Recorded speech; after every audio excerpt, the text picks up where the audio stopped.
Ricardo López Murphy. Que no me acuerdo de qué cuadro es Ricardo López Murphy. San Lorenzo. Ah, muy bien, excelente. Cómo estaba Insúa, insultando para todos lados en esos videos. Bueno, muy bien. ¿Hay alguna razón, a López Murphy, economista le hablo, para que la inflación baje del 6, esto se lo preguntamos a Ceci Bufleta hace un ratito, de acá a fin de año o en los primeros meses del año que viene?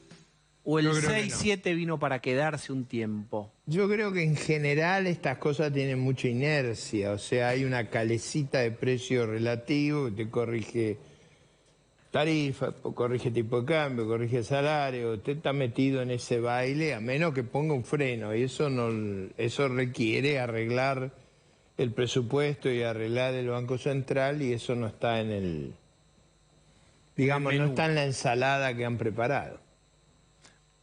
Massa, ¿cuál es la evaluación de la gestión como ministro de Massa hasta ahora?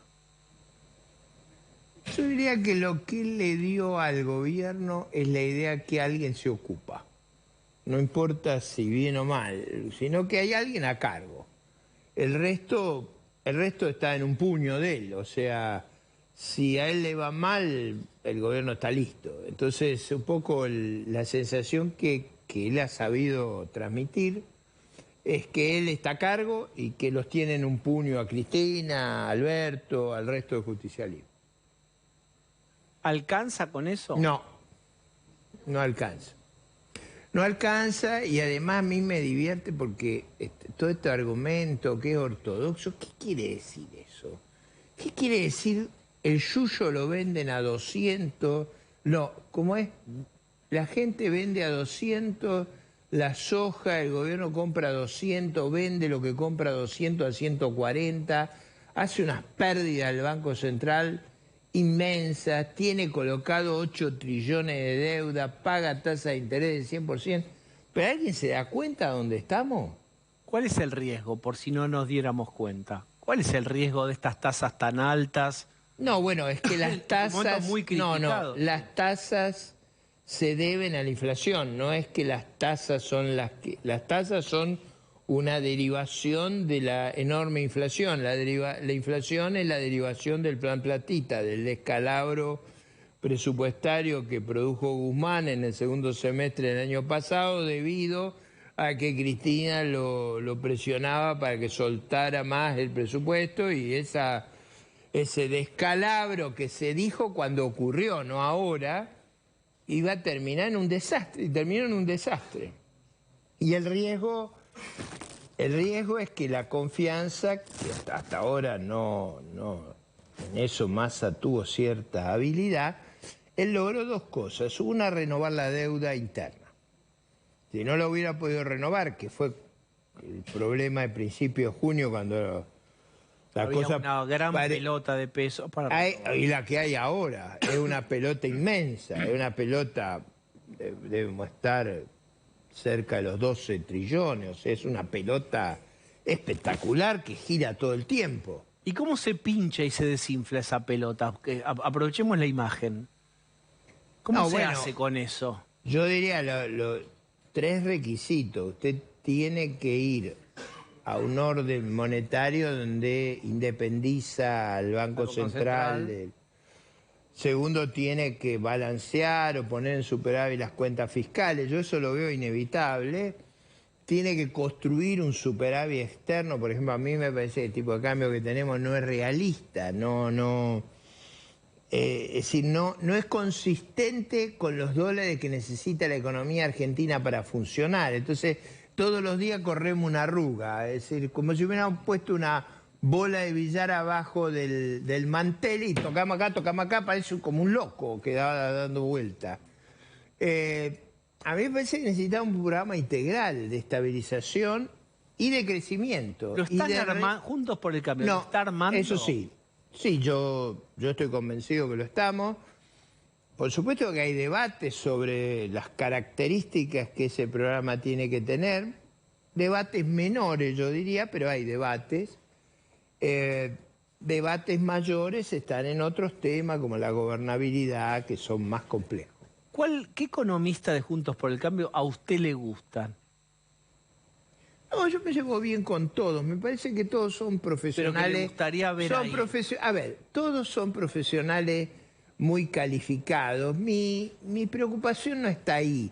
Mi preocupación está en que tengamos un programa razonablemente acordado y respaldado por toda la coalición, que ese programa se entienda que no es por un ratito, sino que es un programa para crear una nueva institucionalidad parecida a la de nuestros países vecinos, parecida a Paraguay. O sea, que usted tiene un banco central autónomo, como el paraguayo.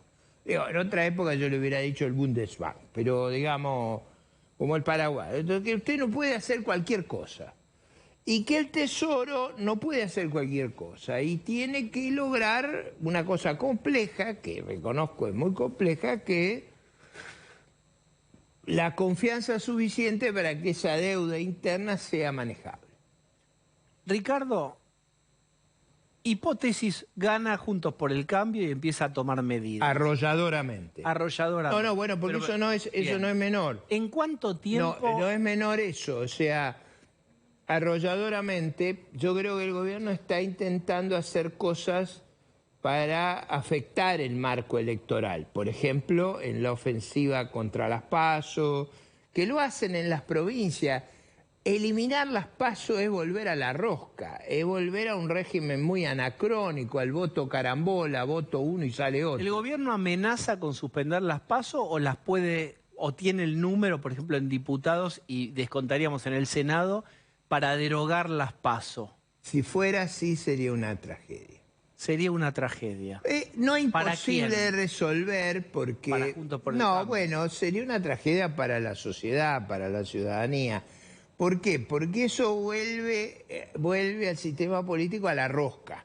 ¿Qué quiere decir la rosca? Que una minoría pone los candidatos, usted no puede desafiar a esa minoría, es una minoría plutocrática, porque usted necesita mucha plata para armar eso, sería muy poco sano. Eso nos haría daño, no a Juntos por el Cambio, le haría daño a la ciudadanía. Si usted quiere, yo tengo pensado cómo resolver eso. Yo tengo pensado la eventualidad de una maniobra siniestra, pero reconozco que no va a tener la calidad que tiene el sistema actual. ¿Lo puede contar breve? Sí, podemos hacer como se hizo en otras experiencias, una primaria con los afiliados a los partidos y el voto independiente y controlarlo y organizarlo en vez de usando los recursos de la justicia federal, usando nuestros propios recursos. Bien. Eso no es que no se puede, es muy costoso, es muy laborioso, requiere mucho acuerdo entre nosotros de actuar, digamos, correctamente, es decir, nos demanda un nivel de carácter angelical que excede las virtudes de nuestro sistema político. Lo bueno de las tensiones que si uno quiere positivizar las tensiones que están a la vista en Juntos por el Cambio, dicen, qué bueno la diversidad, que compongan y se pongan de acuerdo ahora y no cuando el avión ya esté en vuelo, si es que le toca gobernar. Y la mala es que frente a la sociedad, alguna parte de sus votantes se sienten atemorizados porque no hay liderazgo tan claro como Macri tuvo en aquel entonces. Bueno, pero eso no quiere decir que sea bueno tener un liderazgo que inhiba que la coalición funcione con la destreza que requiere. Recordemos que la experiencia pasada no fue buena, o sea, no fue una experiencia de la que usted puede decir fue formidable, no lo fue. Entonces, yo diría, la clave de la coalición opositora es tener un buen programa, tener reglas de juego razonables, por ejemplo, para la eventualidad de que hagan una cretinada subida de tono como esta de romper el régimen electoral en el mismo año electoral. Yo estoy de acuerdo que usted cambie un régimen electoral y yo tendría alguna sugerencia, pero para el turno que sigue, no para este. Para que no sea oportunista, claro. Pero además no sea manipulador, donde usted, es como si usted, imagínese un campeonato de fútbol que en Qatar apareciera alguien que dijera, vamos, todos los equipos tiran los córneres donde corresponde, pero Argentina lo tira del área chica, o digamos, todas cosas raras. Eso nadie querría jugar con nosotros. No se puede establecer un juego cooperativo Si cambian las reglas todo el y tiempo. competitivo si usted me altera la regla. No hay juego. Ahora, que no hay juego, ¿qué significa? Que no tenemos la madurez de una sociedad avanzada. Es decir, mire, yo estuve en Paraguay este fin de semana, bueno, dando seminarios, visitando a la gente del Partido Liberal Paraguayo, con el cual tengo afinidad, y con muchos de ellos discutimos programa, regla de juego, escenarios mundiales. Pero claro, uno de ellos me hizo invitar a un programa como el suyo, muy destacado. Entonces, el periodista me dice, pero ¿cómo puede ser que la Argentina no entienda que emitiendo papel pintado a tasa de 100% no se puede crecer, que se hacen daño a ustedes, le hacen daño a los vecinos? Bueno, yo la verdad, lleva muchos años. ¿Cómo puede ser que no entienda eso usted, López Murphy? No, digo, si lo entiendo, hace 50 años que vivo batallando contra eso. Y después dice, ¿cómo puede ser que crean que la bala la paró Néstor, la paró la Virgen? Digo, bueno, son cosas que nos dejan en ridículo. Cheyman, decimos cosas disparatadas todo el tiempo. No nos damos cuenta cuán disparatado es lo que estamos arguyendo Bueno, todo lo el de la Virgen y lo de Néstor es parte del folclore de la militancia, no es general, pero entiendo el punto. No, pero donde- fíjese, que se cuando puede usted decir cualquier habla, cosa no en es que habló cualquiera de eso, habló la vicepresidente. Digo, no minimicemos el problema que tenemos. Estoy con la línea argumental de que tenemos una explicación disparatada de los problemas. Pero eso no significa que todo el mundo compre. y No, acepte bueno, por eso el disparate. desprestigio que Mariel Fornoni señalaba. Claro. Usted tiene un deterioro de la política muy grave que si usted elimina un sistema competitivo como las PASO, ¿cuál es la ventaja que tiene? Que usted puede desafiar a un gran aparato sin muchos recursos. ¿Se acuerda cuando yo venía acá y Tarico me decía, Colosal. es el primero programa que no lo veo a Larreta y a María Eugenia Vidal y lo veo a usted? Digamos, la simpatía del caso me generaba una oportunidad, yo competía contra ellos. Es decir, las PASO dan espacio para competir, aun cuando sus recursos sean una fracción muy pequeña del oficialista. ¿Qué le pasa a usted como liberal cuando ve que hay una masa de pibes y pibas libertarios que siguen a Milei, que empiezan a hablar de el gasto público, del déficit?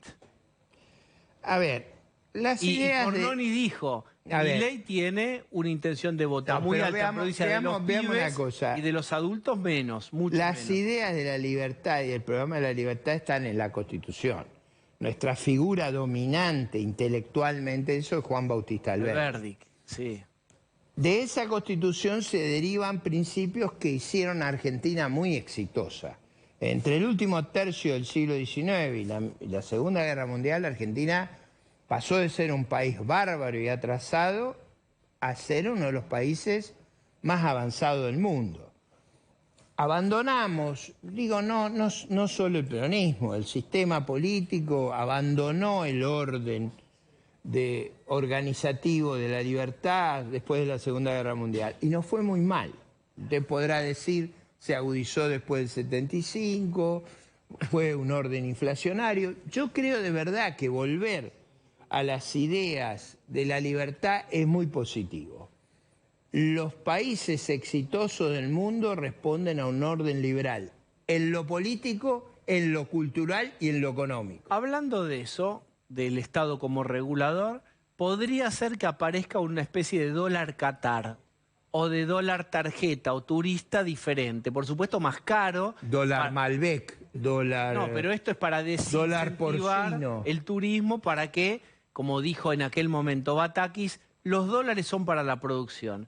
Y es posible que haya cámaras industriales, empresarias, que hagan lobby por eso, que digan, los dólares son para nosotros. ¿Cómo lidiarían con eso donde hay intereses sectoriales?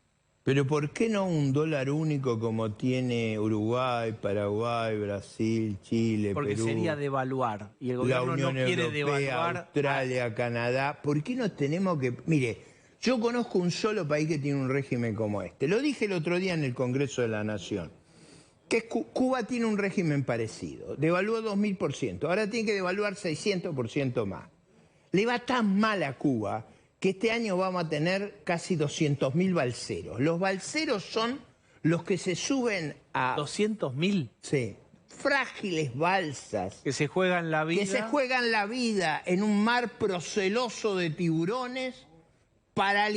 Lo ven al tiburón más atractivo que a Díaz-Canel y a los Castro. Es que es de esa magnitud el problema. Ahora, ¿por qué en nuestra sociedad hay gente que sigue creyendo que ese modelo catastrófico, colectivista, puede ser esperanza de alguien? O puede ser esperanza de algo Maduro. O puede ser esperanza de algo Ortega y Murillo. Yo todo eso lo veo como una inmensa pesadilla. Como para ser franco también lo fue la Revolución de Octubre. Una inmensa pesadilla. Mire, el otro día en Paraguay, déjeme un segundo, contaba que una persona que a mí me produce mucho rechazo, que es Pablo Neruda, decía, la paloma de la paz se ha asentado en el hombro del camarada Stalin. Stalin mató 25 millones de personas. Usted, digo, a ver, no estoy hablando de uno menor, estoy hablando de uno que fue premio Nobel de Literatura. Digo, la tergiversación de esas ideas llegó hasta el punto de crear ese santoral. Por eso ese santoral a mí me preocupa cuando lo traemos domésticamente. La última. Hay algunos referentes, Juntos por el Cambio, que creen que hay que juntar una masa crítica del 70% para hacer transformaciones y que duren en el tiempo. Y por supuesto ahí incluyen a alguna parte del peronismo. ¿Hay que hacer algún acuerdo con alguna parte del peronismo para proponer reformas y que duren y se sostengan? A ver, vamos al preámbulo. ¿Qué es lo que usted tiene que hacer? Obtener un triunfo arrollador. Desde la fortaleza debe convocar... ¿Cuánto es arrollador, López? El 55%. Algo que nos permita tener mayoría en el Senado de la Nación, mayoría en la Cámara de Diputados, mayoría en las legislaturas. Es decir, Argentina necesita una reforma de una magnitud increíble, porque la hipótesis es que usted va a tener la fortaleza para que esos 12 trillones no exploten. Vamos a necesitar lo que hay y lo que no hay. En esa hipótesis muy complicada, del 55%, ¿qué pasaría entonces? Bueno, usted puede convocar desde la fortaleza, no desde la debilidad, a un programa de cambios que genere el mayor consenso posible. En última instancia, nuestra propuesta no puede ser el odio. El odio es lo del Che. Convirtamos a nuestros militantes en frías máquinas de odio, en máquinas de matar. Nunca me va a escuchar a mí decir una semejante barbaridad como decía el Che Guevara. Bien. O como llevaba adelante Fidel Castro. Me va a escuchar a mí repetir las ideas de Alberdi, que es constituir la Unión Nacional. Ese es el programa de la concordia. Y lógicamente, cuanto más podamos convocar al conjunto de la sociedad a establecer un régimen que sea estable y permanente. Yo prefiero que las cosas no sean lo que yo desearía si puedo asegurar reglas de juego que sean estables y permanentes. Bien. Ahora, eso no lo vamos a lograr en la debilidad, porque en la debilidad... Y cierre con eso, sí. En la debilidad no hay gobierno en la Argentina. Si no tenemos una victoria arrolladora, no va a haber gobernabilidad. Bueno, frase final fuerte, digamos, del 50 para... Si no hay del 50 para arriba, no hay gobernabilidad. Bueno, es que va a tener un problema... Bien. Escúcheme, sí. Alfonsín sacó el 52% y fue derrotado a los 3 meses en la ley laboral. Sí. Fue derrotado el primer mes en la ley de defensa de la democracia. Cuidado, ¿eh? López Murphy, muchas gracias. Gracias a usted. Vamos a hacer una